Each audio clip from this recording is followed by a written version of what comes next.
Hey everybody, today I'm going to be making some pine needle tea. And so what I've got picked out here is a nice white pine. You can tell that it's a white pine because it's got a different type of bark than most pines, and it's also got fairly large needles. But the easiest way, I'm just going to pick off a cluster. And what we can see here is that we've got 5 separate needles in one bundle. And that is the easiest way to tell that it is a white pine if it's got 5 needles. Now, if you look it up, you'll see that for some, it says that all pine needles are good. Others say don't do bull pine and other things because of some studies done with cattle. Of course, do your own research. Always know what you're looking for. From everything that I've seen, white pine is good, so that's what we're going to be harvesting. Now, the freshest pine needles are going to be the best pine needles, so we definitely don't want ones like this, and even ones where they're half dead already. And then the freshest ones are going to be the best ones, so it might even be good to wait a little bit longer before we start harvesting. But I'm going to take from the freshest place at the end of this tree, and we're just going to harvest them in the bundles that they already are in.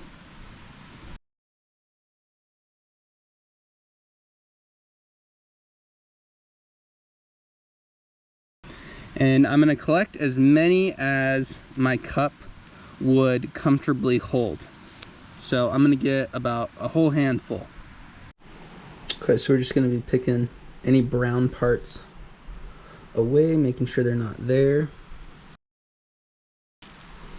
But what we also want to do is get all of these tips off. They're not going to taste very good, so we're just going to grab our scissors. And we're just going to clean these bottoms up.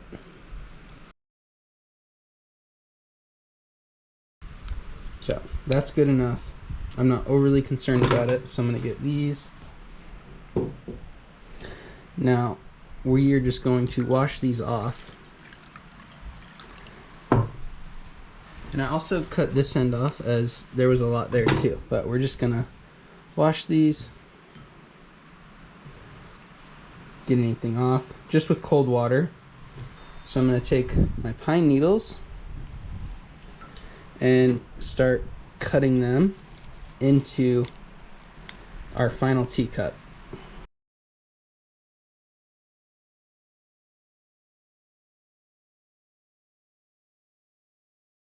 And then we're just going to pour our boiling water in. I preheated this mason jar so that it wouldn't crack or anything like that.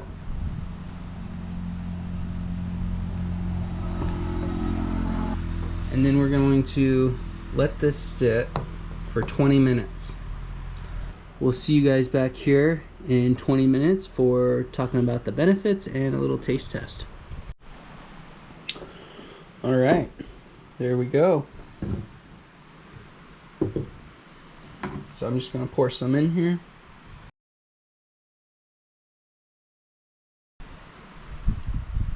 Now, I'm going to do a taste test first.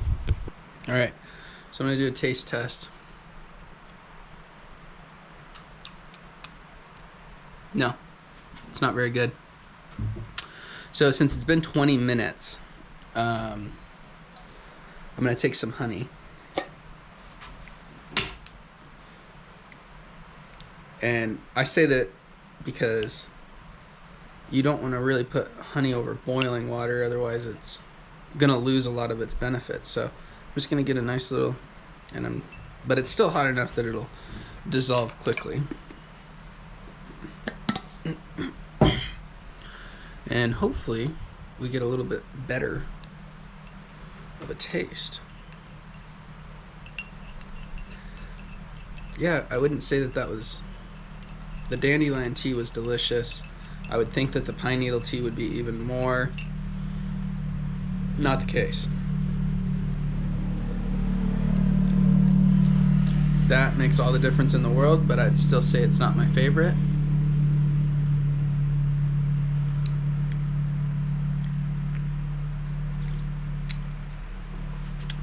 It gets better the more you drink it.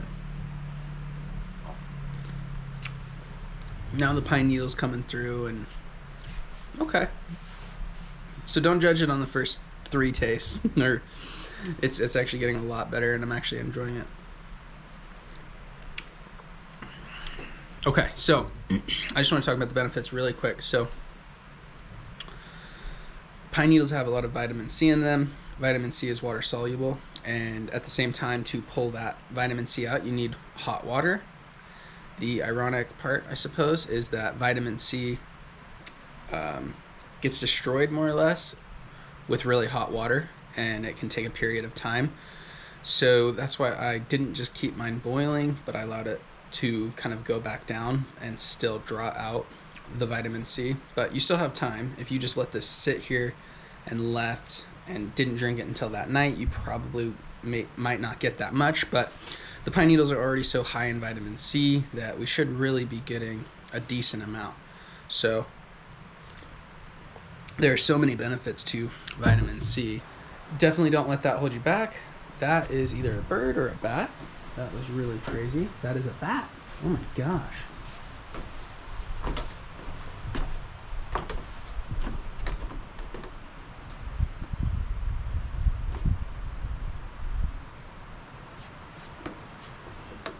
Poor little guy looks a little injured, so I'm gonna leave him alone. Okay. Just let him be.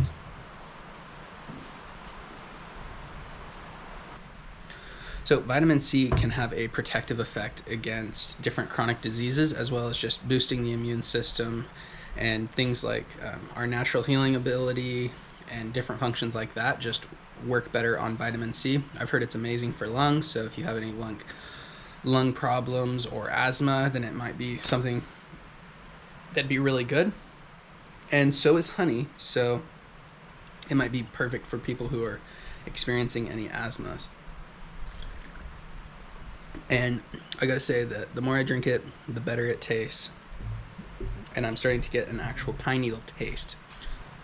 Okay, so overall, I really enjoyed that. I think that if I was gonna do anything, just with the effort involved and how good it tasted, I would definitely do the dandelion tea. Now, I actually think that that could be a nice little add-in to the dandelion tea. And you do have to steep both of them over boiling water for around 20 minutes anyway. Now, the dandelion tea isn't that long, but it wouldn't make that much of a difference. So that might be a really good combination together. And of course, honey is always great. So overall, I would recommend trying it just to see if it's something that works for you, especially with being able to get vitamin C naturally. But that's all I've got for today. So thank you for watching. If you enjoyed this video, please give me a like and a follow, and we'll see you next time.